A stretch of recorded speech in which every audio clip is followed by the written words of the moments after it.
Thank you so much for the time today. Of course. Thanks for having me.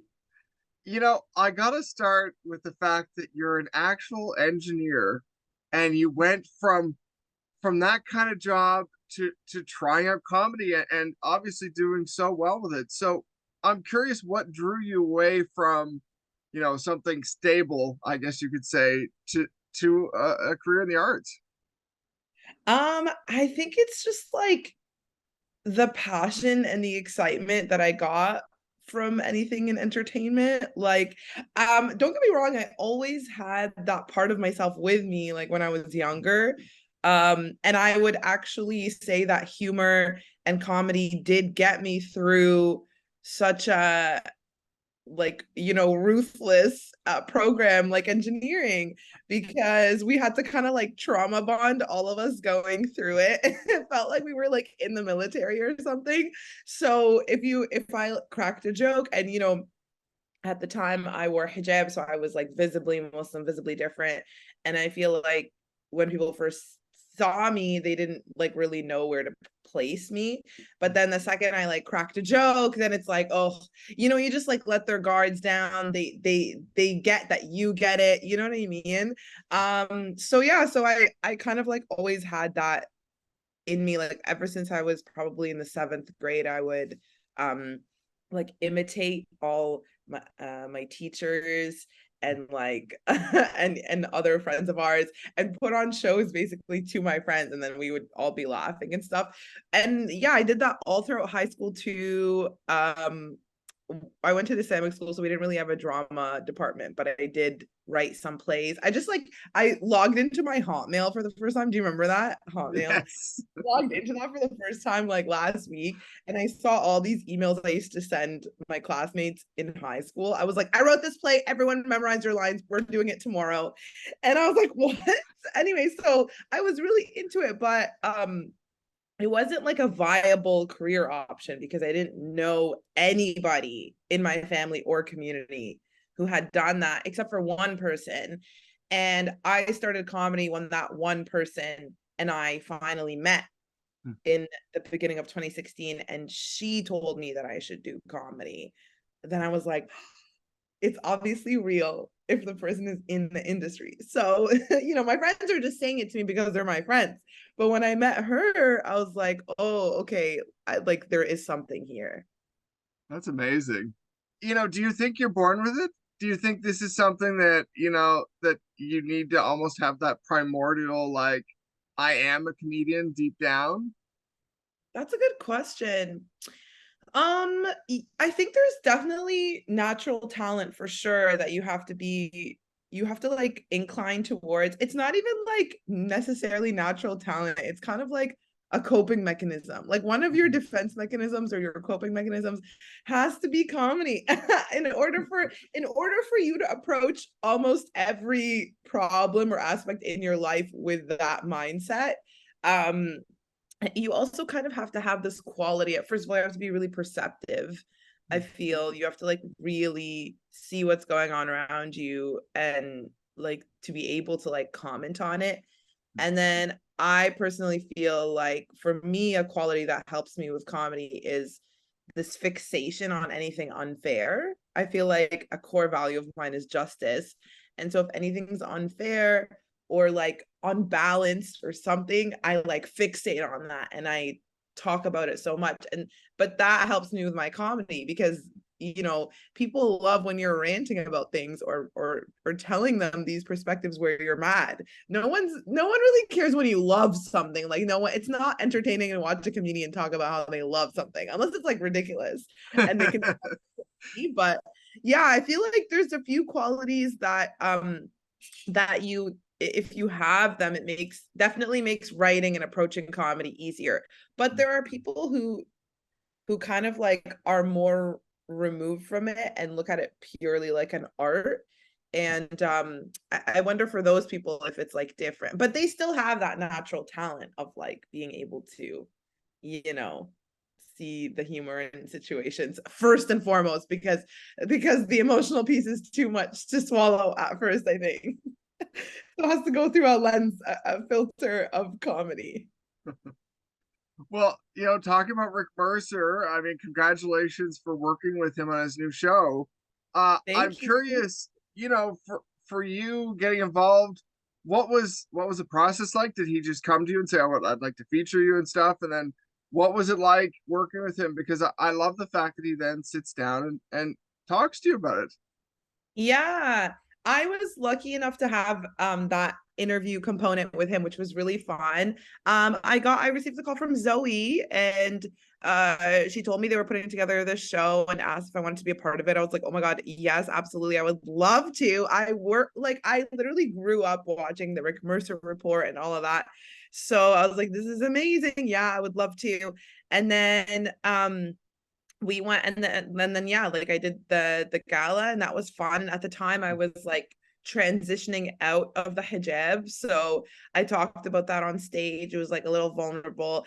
I think also his audience base was like confused about like what I was talking about, but then when he sat down with me later and we had the interview, I think that helped like clarify a lot of things about just like the culture and the background I come from. And I talked about like on stage, I talk mostly about my journey with the hijab and kind of like my dad's reaction to it. But then when during the interview, I talked about how I went on a blind date chaperoned by my dad, and we talked a little bit more about what my dad wanted and like how I fell so far from that, basically. It is, well, I gotta say too, I love I mean, I think comedy a lot of the time is about being fierce, but I love just how fierce some of your comedy is, because you go into directions that are not tame. They're not Right, necessarily easy comedy. right. Does that take warming up to? How did you get to the point that you're comfortable that it was like, all right, here we go? Yeah, I mean, it's probably some of that like anger and resentment in me from like having had to, I guess, like experience life for a very long time at at the hands of somebody else's decision making. I think there's probably a lot of like, deep down resentment in me that comes out in those moments where I just, like one of my punchlines that everyone kind of cringes on is when I say, when I was talking about transitioning into the hijab, and my therapist was like, transitioning into a man. And I was like, maybe my parents would understand that more.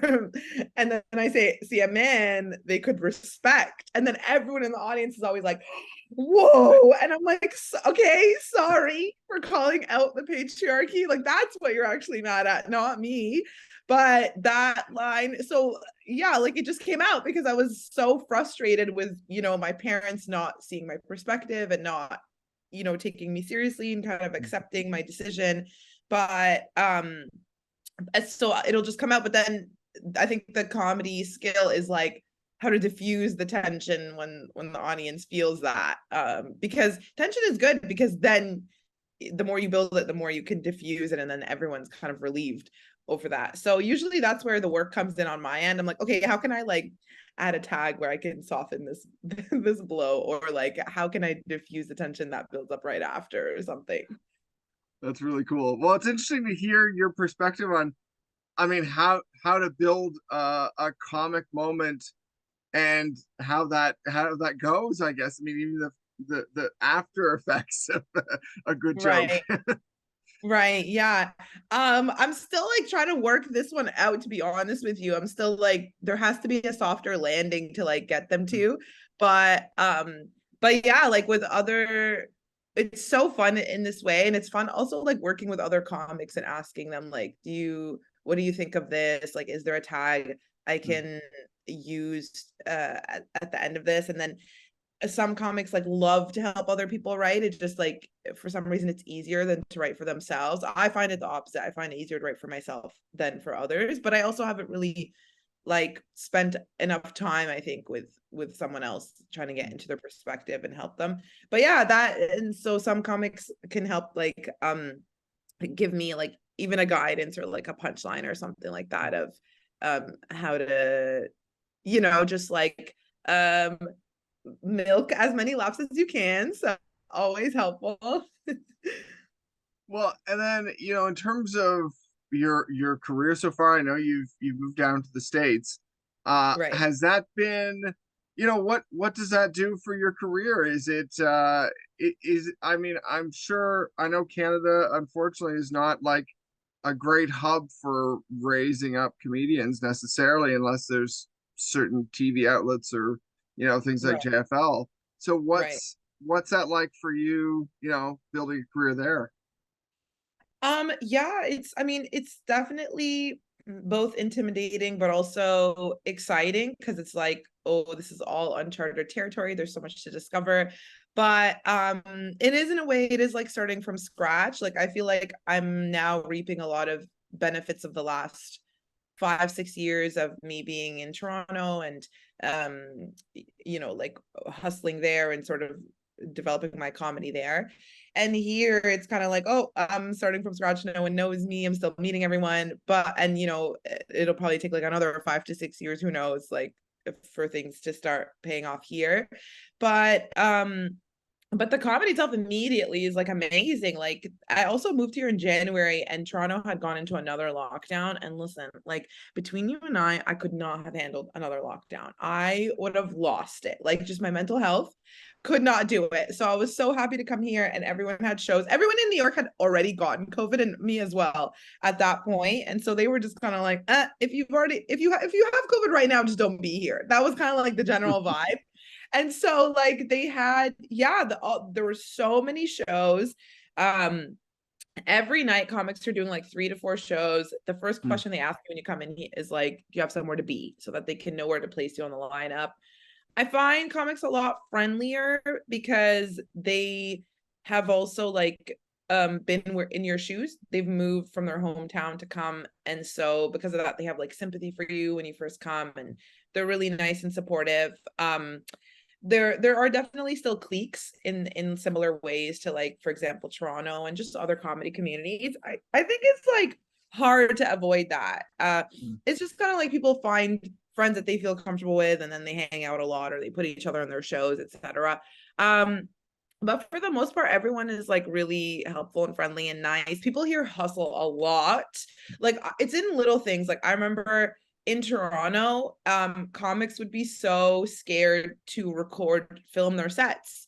And if Hmm. you had a tripod, everyone would kind of just be like, oh, like, who does this person think they are, like, recording their set? Like, okay, calm down, Mr. Late Night or whatever. In New York, oh my God, people come in with like 6 foot tall tripods in a sea of tripods. Everyone's filming their sets. People are miking themselves up. It's serious. It's That's serious for them cool. here. It's not a joke. Everyone is hustling. Everyone has a podcast with like 200,000 followers. I don't even know. Like this is, I guess they're like um actual walking displays and models of how you can make an actual living off of comedy. Hmm. Whereas I feel like in Canada we don't have that many opportunities. And Sandra Baralini made a documentary or a video about this. It's called The Mayor of Comedy, where she kind of like goes into how there's not really many sources for one to make money if they work as a comedian only in Canada. So yeah, so I think there's definitely more opportunities here as well if you want to go into writing Hmm. through comedy. So that's, yeah. And then for my Black friends, for example, they feel more understood and seen, or there's like a bigger audience to perform to here. So Which is yeah, crazy when you think of how multicultural Toronto is, and yet that's definitely an issue here. 100%. Yeah, 100%. They like just the population and the numbers, I think, are very different. Right. And yeah, so they feel more like appreciated here, Hmm. more like they're actually in need. And yeah, and if this is our life, we're dedicating our life to this career, then it has to be fruitful. And then usually in a place where there's more opportunities, people tend to be more like less resentful, more generous, just because Hmm. there's more to go around, or at least there's more of like an abundance mentality, Right. which plays a big role in what you manifest to in your life. So yeah. Well, I love that you're on TikTok. It feels like TikTok has been a good resource for comedians too, because I've seen, a lot of people have moved that way. is it a good space for comedy? Yeah, I actually used TikTok mostly during the pandemic, like I think a year ago now, or maybe more than a year ago. And then probably like a year and a half ago. Yeah. And then um like immediately after, like a month after, like 2 months after or something, I got like banned on TikTok for saying What? something. Like I was talking about how men like try to track the sexuality of women through like, I don't know, like I was talking about like Muslim problems to Right. Muslims, and they did not like that. And I guess like if a few people report you, then by default TikTok will ban you and then like revisit, or you can like contest it. So that happened to me, and let me tell you, I was upset. I Yeah, was I'm like, sure. I was like so upset. I was like, I can't like say anything anywhere. I'm like always censored. And then I like they reinstated my profile, but it hasn't been the same.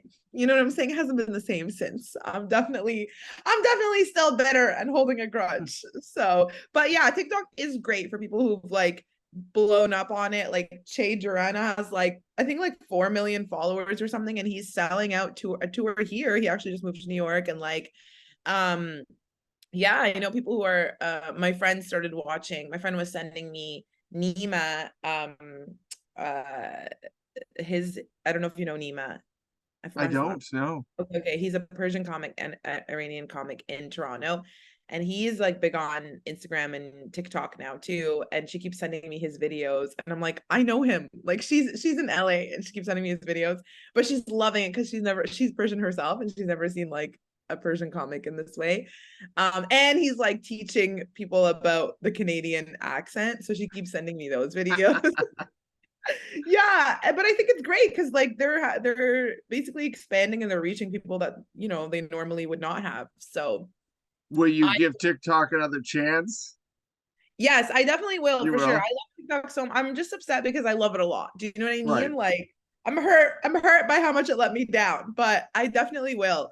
Yeah, I'm a big proponent of like self-sustaining and like building your own platform and um making noise and promoting yourself, because that's like you will always be able to do that. You'll always have that power, and then other people will catch up, and as you know, we're in a pretty wild industry that's kind of based on nothing sometimes, based on Right. numbers are a good way for people to like take a chance on you.